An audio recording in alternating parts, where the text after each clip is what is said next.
Saudi Arabia ഖനനത്തിന് പേരുകെട്ട രാജ്യമാണ്.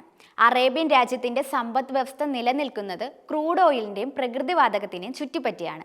Crude ഓയിലും പ്രകൃതിവാതകവുമാണ് Saudi അറേബ്യയിലെ മണ്ണിനടിയിൽ എന്ന് കരുതിയവർക്ക് തെറ്റി. സൗദിയിലെ എണ്ണപ്പാടങ്ങളിൽ മറ്റൊരു നിധി കണ്ടെത്തിയിരിക്കുന്നു എന്ന വാർത്തയാണ് ഇപ്പോൾ പുറത്തു വന്നിരിക്കുന്നത്. രാജ്യത്തിന്റെ സമ്പദ് വ്യവസ്ഥ ഉത്തേജിപ്പിക്കാനായി മറ്റു മാർഗങ്ങളും സൗദി ആലോചിച്ചിരുന്നു. കായിക മേഖലയിൽ സൗദി നടത്തിയ കാൽവയ്പ് ഇതിന് ഉദാഹരണമാണ്.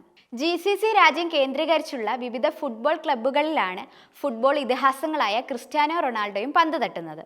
സൗദിയുടെ കായിക മേഖലയിലെ നിക്ഷേപങ്ങൾ ലോക ശ്രദ്ധയെ ആകർഷിക്കുന്നുണ്ട്.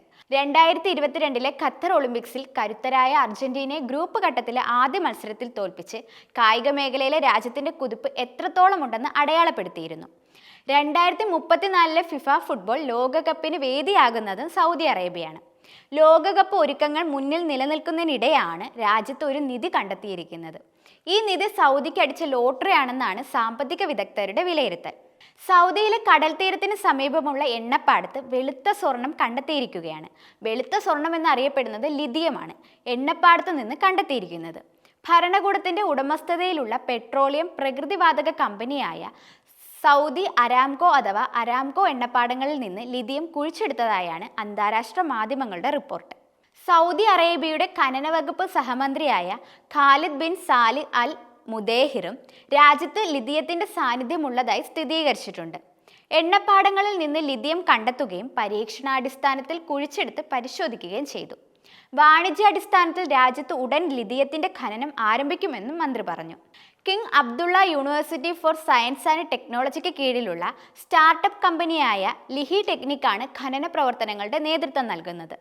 സൗദിയുടെ ഖനന കമ്പനിയായ മഅദിൻ, എണ്ണ കമ്പനിയായ അരാംകോ എന്നിവരും ലിഥിയം ഖനനത്തിൽ പങ്കാളികളാകും. കിങ് അബ്ദുള്ള സർവകലാശാലയാണ് ലിഥിയത്തിന് വേണ്ടിയുള്ള സാങ്കേതിക വിദ്യ വികസിപ്പിച്ചെടുത്തതെന്നും മന്ത്രിയെ ഉദ്ധരിച്ചുകൊണ്ട് വാർത്താ ഏജൻസിയായ റോയിട്ടേഴ്സ് റിപ്പോർട്ട് ചെയ്തിരുന്നു.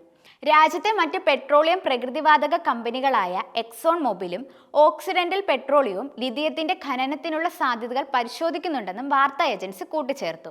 ഭൂമിക്കടിയിൽ കാണുന്ന അപൂർവ സംയുക്തമായതിനാൽ ലിഥിയത്തെ വെളുത്ത സ്വർണം എന്നാണ് വിളിക്കുന്നത്.